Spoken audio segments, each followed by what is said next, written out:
We live in a world where abundance often defines morality. But here, in the Arctic, morality was shaped by scarcity. Here is the counterintuitive truth. In one of the harshest environments on Earth, survival did not come from domination, but from restraint, trust, and collective ethics. What happens to legitimacy, identity, and national strength when survival itself depends on moral choices? That is the journey we take together today. When we think of Alaska, we often imagine ice, isolation, and extremes. But when we step closer, when we listen rather than observe, we encounter something deeper.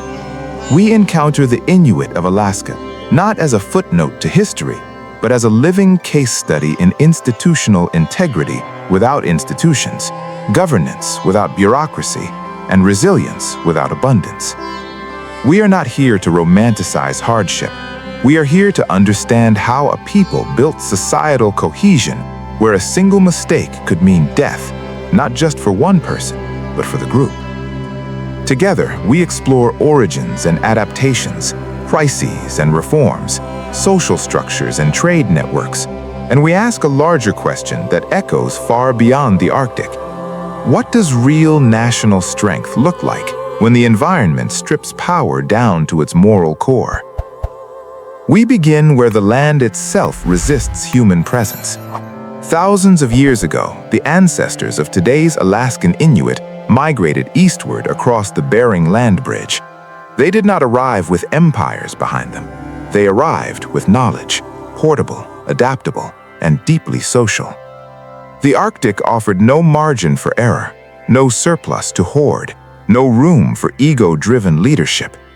From the beginning, Inuit survival ethics were forged by a simple reality. No one survives alone here.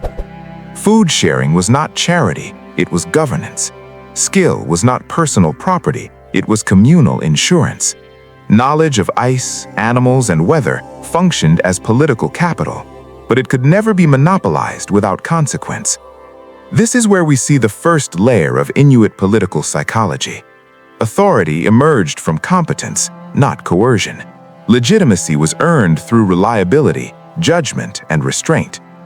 In a land where starvation was cyclical, hoarding was not just immoral, it was destabilizing.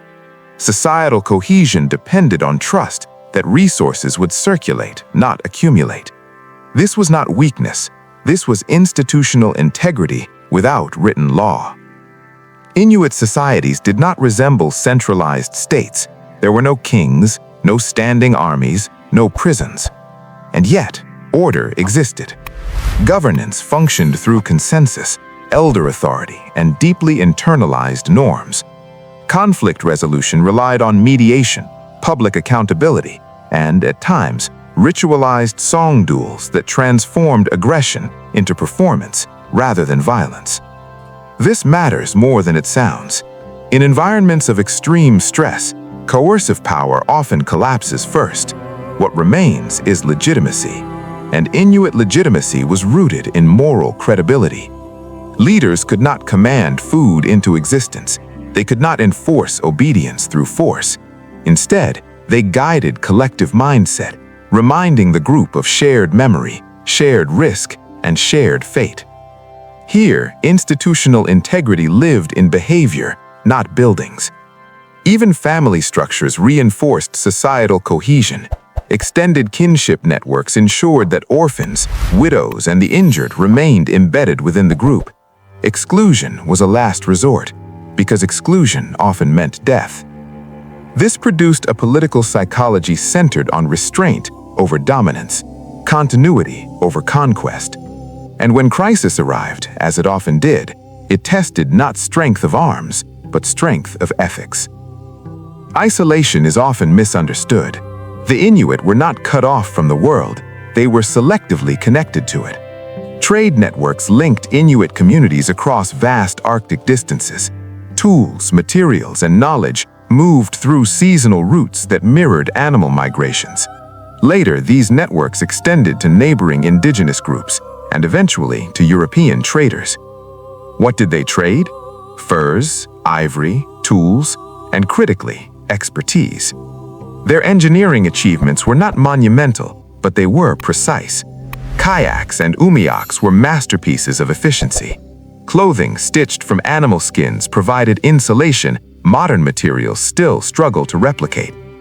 Even igloos, often misunderstood, were temporary structures engineered for thermal efficiency, acoustic insulation, and rapid assembly. They were not symbols of primitivism, but of design intelligence optimized for environment. This is an important lesson in national psychology. Civilizations are often judged by scale, palaces, temples, and obelisks. But here, innovation was measured by survival outcomes. Trade expanded resilience, but it also introduced risk. External contact brought disease, dependency, and later cultural erosion. Each interaction forced moral choices about adaptation versus preservation. And slowly, the balance shifted. The arrival of Russian and American influence marked a turning point. What had once been a self-regulating moral economy was now subjected to external institutions, schools, churches, markets, and laws designed for very different environments. Traditional government systems were undermined, subsistence patterns were disrupted, children were separated from cultural transmission through forced assimilation. This was not just material loss, it was psychological fracture. When legitimacy is removed from within and imposed from without, societal cohesion weakens. Crisis recovery becomes harder because the collective mindset is no longer anchored in shared memory. Alcohol abuse, food insecurity, and identity crises followed, not because Inuit culture was weak, but because it was displaced. And yet, resilience persisted. Communities adapted again, this time navigating modern political structures, land claims, and legal recognition. Institutions like the Alaska Native Claims Settlement Act represented attempts at restoring legitimacy through formal channels.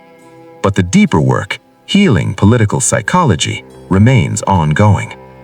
When we step back, we realize this story is not only about the Inuit of Alaska. It is about how societies rise from crisis without losing themselves. The Inuit remind us that national strength does not always announce itself with power. Sometimes it whispers through restraint, reciprocity, and moral clarity. They show us that legitimacy begins long before institutions and outlives them when they collapse. In a world facing climate stress, resource scarcity, and institutional distrust, the Arctic offers an uncomfortable question. Have we mistaken domination for resilience? The Inuit survived by aligning ethics with environment, by embedding moral choices into daily life, and by preserving societal cohesion even when everything else was uncertain. As we walk away from this story, we are left not with answers, but with a mirror. What kind of collective mindset are we building? What do we share when resources tighten? And when crisis comes, what values will remain standing? That is where history stops being distant and becomes personal. If this exploration resonated with you, we invite you to reflect, discuss, and share your thoughts below. At Nations and Notions, we don't just study history, we ask what it reveals about who we are and who we might become.